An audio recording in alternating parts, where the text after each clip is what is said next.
Begin. It's 20 to midnight on, well, the middle of a school night. I don't know if you can see this.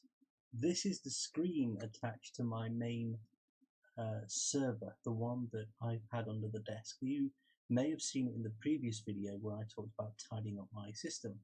And we can see on the screen some horrible messages across here. So they're all the way up the screen, so if you just forgive the noise, they're all the way up the whole thing.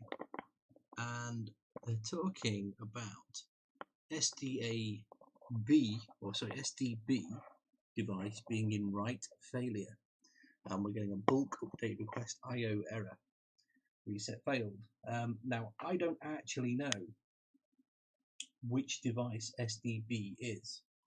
So let me bring this up to me.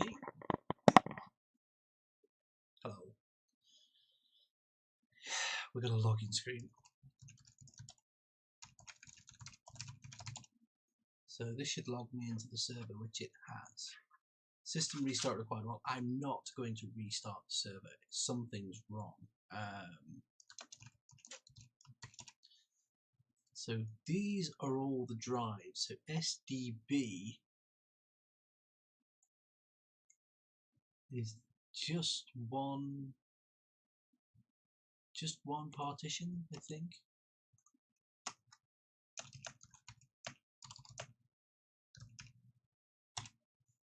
I know there are two partitions. So we've got a partition 1 and a partition 9.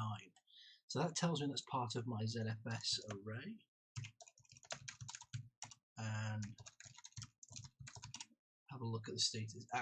There we go. So I have two ZFS pools in the system. I have this pool, which is a mirror across two drives, and the ATA Hitachi is removed. I know for a fact it's not removed. I know it's in that machine. Okay. The Vault is okay. Interestingly, the other one, which is called Tank, is not visible. Why isn't it visible? Okay, so I don't know, but I simply don't know what to do. So I can't. There's nothing to tell me what's going on now. I know what's up. This has got to be a result of having moved the file server forward and then backward during the tidy up.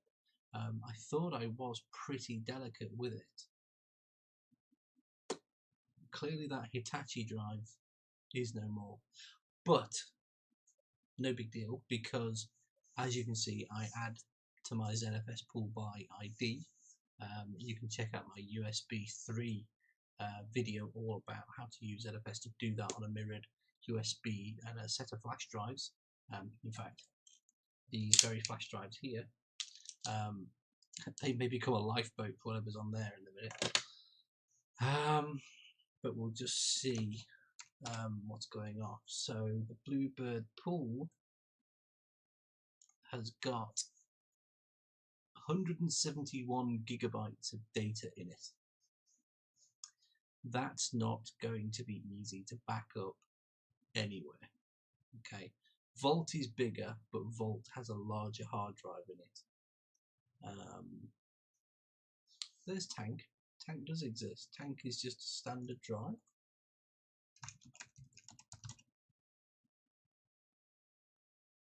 Okay.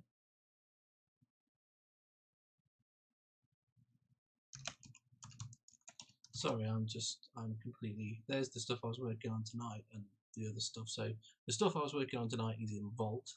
The stuff I was working on yesterday is in Tank. And Tank is not a ZFS pool. It is just a mount point. I don't know why. It should be a ZFS pool. It really should. Anyway, so I need to get that Hitachi drive out of there. and replaced. Now, I actually have a Western Digital bunch of drives here. I think that's a 320 gigabyte Western Digital. So I need to find a 320 or bigger. I think I've got a 500 spare. I have the 2 terabyte ones that were going to go in the other server. They may need to be diverted for now. And that brings me to the topic of hell, that is files, servers and systems. I have got a major problem with my servers and systems. So the Dell rack mount boxes are far too loud to use, even with my fan mods.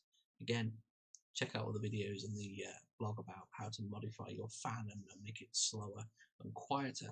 But even in that mode, it's really loud. I want to still play with those servers. I've got a RAID controller working. I've got a whole bunch of SAS drives cheap. I'm going to play with them.